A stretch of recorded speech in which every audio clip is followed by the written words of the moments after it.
Hello friends, तो आप देख रहे हैं ऑलमाइटी जुडिशियल एकेडमी का वीडियो लेक्चर। और आज का जो एक लैंडमार्क जजमेंट हम आपके लिए लेके आए हैं वो है CR Cariappa versus state of Karnataka 2018 supreme court का केस है। इस केस में ये 3 टॉपिक शामिल हुए या साबित हुए। Reliability of child witness, testimony of eye witnesses reliabilities और नेचर ऑफ ऑफेंस। बताऊँ कि इस केस में हुआ क्या। इस केस में क्या हुआ कि एक अध्यापक ने एक विद्यार्थी को एक लकड़ी की छड़ी मारी और उस छड़ी की वजह से उसकी बाईं आंख में चोट आ गई, बच्चे की आंख में चोट आ गई। ठीक है, अब जब ये बयान लिया गया कोर्ट में बच्चे के द्वारा कि हाँ क्या हुआ बताइए, तो उसने ये बोला कि हाँ मुझे मास्टर जी ने मेरी छड़ी मारी और उस छड़ी की वजह से ही मेरी आंख में चोट आई है। विपक्ष ने बोला कि ये सब जो बच्चा बोल रहा है इसको पढ़ा लिखा के भेजा गया है, पहले सिखा के भेजा गया है कि ऐसा ही बोलना है। तो कोर्ट ने ये कहते हुए खारिज कर दिया कि जिस बच्चे को चोट आई है उसको कैसे कोई सिखाएगा, उसको तो पता ही है कि कैसे हुआ है। तो वो छड़ी मारी गई है, चोट आई है। और इस केस में reliability of child witness section 118 और सेक्शन 3 ये साबित हुए। इस ग्राउंड पे ये गवाही या प्रूफ ये खारिज नहीं कर सकते हैं कि बच्चे को सिखा के भेजा गया है, इसलिए ऐसा बोल रहे हैं। तो सेक्शन जो 118 है एविडेंस एक्ट का, मैं आपको एक बार बता देता हूँ। कौन साक्ष्य दे सकेगा, हु में टेस्टिफाई, सभी व्यक्ति साक्ष्य दे सकेंगे जबकि या तो कोर्ट द्वारा उनको खारिज ना किया गया हो, या वो अत्यधिक वृद्धावस्था में हो, शरीर या मन से परेशान ना हो, रोगी ना हो, या किसी भी अन्य कारण से प्रश्न समझने में असमर्थ हो, या किसी भी प्रश्न का युक्त आंसर देने में असमर्थ हो। कोई पागल व्यक्ति भी एविडेंस देने के लिए अक्षम नहीं माना जाएगा जब तक कि कोर्ट को ये ना लगे कि वो उस प्रश्न का उत्तर देने में असमर्थ है जो कि उससे पूछा जा रहा है। ठीक है, तो ये तो वो बच्चा था जिसको चोट आई थी और टीचर ने उसे मारा था। तो ये कहते हुए कि ये सिखा के भेजा गया है बच्चा, इसलिए ऐसा आंसर दे रहा है किसी क्वेश्चन का, तो इसलिए ये गवाही या ये एविडेंस डिस्कार्डेड नहीं होगा इस ग्राउंड पे।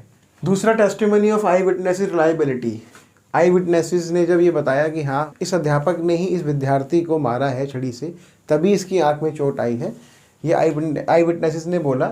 लेकिन विपक्ष ने बोला कि ये कंप्लेनेंट के रिलेटेड ही सारी बात की जा रही है, तो इस ग्राउंड पे ये डिस्कार्डेड नहीं होगा, ऐसा कोर्ट ने बोला।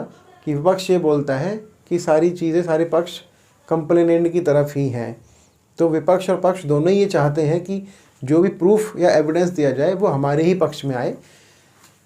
तो इस बात पे, इस ग्राउंड पे ये एविडेंस डिस्कार्डेड नहीं हो पाएगा या नहीं किया गया कि जो जितने भी आई विटनेसेस हैं वो रिलेटेड टू कंप्लेनेंट ही हैं। थर्ड है नेचर ऑफ ऑफेंस, सेक्शन 326 और सेक्शन 325। ये 2 सेक्शन लगाए गए उस अध्यापक पे, लेकिन सेक्शन 326 साबित नहीं हो पाया। 326 of IPC Indian penal code, voluntarily causing grievous hurt by dangerous weapon और मीन्स। अब वो जो लकड़ी की छड़ी थी, जो स्टिक थी, ना तो वो एक डेंजरस वेपन था और ना ही डेंजरस वेपन जैसा था, ये प्रूफ नहीं हो पाया। तो इसलिए कोर्ट ने बोला कि सेक्शन 326 को 325 में ही बदल दिया जाए। 326 प्रूव नहीं हो पा रहा है तो 325 प्रूव हो रहा है, क्योंकि 325 बोलता है punishment for voluntarily causing grievous hurt. ठीक है, उसकी आंख में चोट आई थी छड़ी मारने की वजह से, छड़ी मारी गई, वॉलंटरली कॉजिंग किया गया और वो ग्रीवियस हर्ट हुआ। लेकिन छड़ी एक डेंजरस वेपन नहीं है और ना उसके जैसी है, इसलिए सिर्फ सेक्शन 325 ही लागू किया गया उनके ऊपर। Whoever except in the case provided for by section 335 voluntarily causing grievous hurt shall be punished with imprisonment of either description for a term which may extend to 7 years and shall also be liable to fine। 325 section जिस पे भी लगेगा वो 7 साल तक की सजा तक या फाइन या दोनों उसको लग सकते हैं। तो इस केस में सेक्शन 325 लगा कि अध्यापक ने एक बच्चे को स्टिक के द्वारा मारा था। तो कैसा लगा ये केस आपको जानकर? तो मैं आशा करता हूँ कि ये केस आपको समझ आ गया होगा। लैंडमार्क जजमेंट है, आप ध्यान रखिएगा। Thank you so much, God bless you.